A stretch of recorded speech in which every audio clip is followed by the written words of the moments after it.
So now we will look at three assumptions in combination, and all these three relate to the error term epsilon. And the assumptions are R2 says the expected value is R2 says there is this error, R3 is the expected value of the error term is 0, and the error are uncorrelated. Okay, there is no correlation. So since this is a time series, what we are saying is that over time the errors are not correlated with each other. In other words, there is no autocorrelation in the errors. So once again, we can use the same set of plots that we discussed before. So residuals and fitted values. Okay, so that will give you, if that is random, we've already verified that that is random. Okay, or we can plot the residuals over time. So which means it's a line plot, not a scatter plot, but you take the error values and just plot them sequentially. Okay, when you do it sequentially, if there is autocorrelation, then you will see long series of similar values. So if there is, if you 0, okay, some are positive, some are negative, right? If there is long sequence of positive errors or long sequence of negative errors, so that means there is something going on, some patterns. There is autocorrelation there. If it is completely random, bouncing up and down, then there is no autocorrelation. So that is one way of looking at, plotting the residuals over time, that is sequentially, not a scatter plot.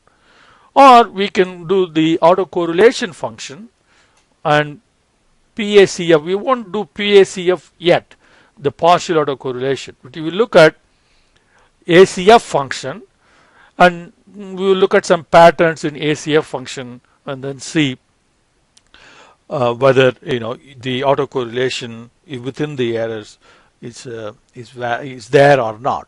And there are some tests that we can perform, and we will look at those tests in chapter 10.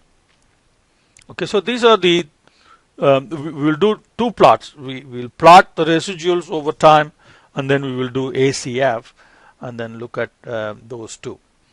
And if you have autocorrelation, okay, then if it is a cross-sectional data, that is, it's not a time series data, then usually the cause is because there is some important variable missing in the data set. Or if it is a time series data, then there are some remedial measures we can do. Instead of looking at the y values, we can take the increments or difference in the lags. Okay, differences can be used to mitigate those autocorrelation situations. We'll talk about those in a later chapter. Okay, so here we're going to look at R2, R3, and R4. Let's go to the Excel file now. Okay, so let's look at the plots. We want to plot the standardized residuals. Standardized residuals is you take the residuals and divide by the standard deviation. So it'll all be some positive and negative around within a narrow range. So let's look at the standardized residuals, and we want to do a line plot of that. So, and our regression output generates the standardized residuals, which is here.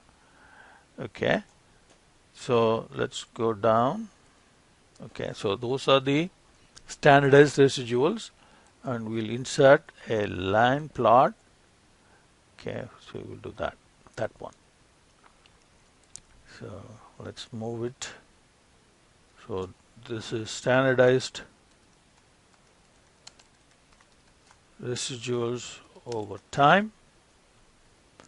Okay, and we are looking for random fluctuations, not long series of positives or long series of negatives, which we see that it is not.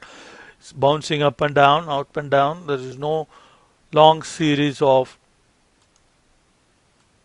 positive or negative values, which is good thing. Okay, there is one more thing we can do, as I said, is the plot of autocorrelation over different lags. So that means you have to find lag of 1, lag of 2, lag of 3, lag of 4, lag of 5, and so on, and plot it. And that can be cumbersome. So what we're going to do is I have an ACF macro developed for this. Okay, not the RK macro. So here I have a macro to generate the entire ACF plot. And for that you have to open the macro file. So I'll have it available to you in Blackboard.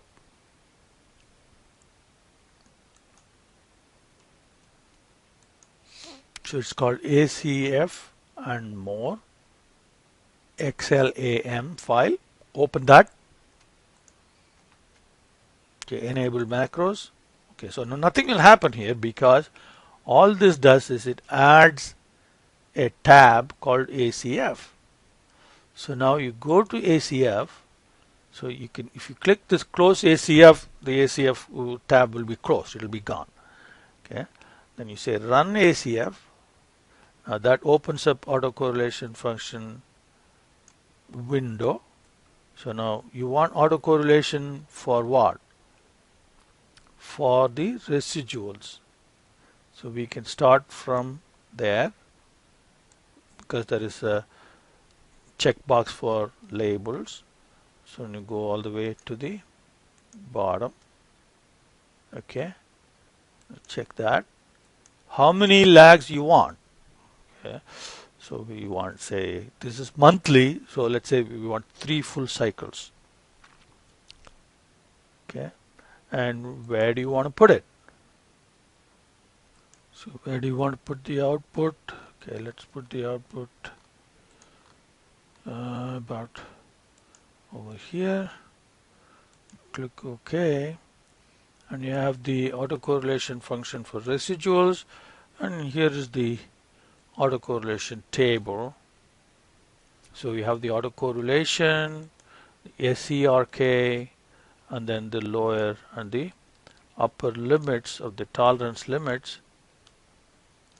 Okay, and here is the residuals. Each residual is a bar, and the top and the bottom lines that you see are the lower and the upper limits.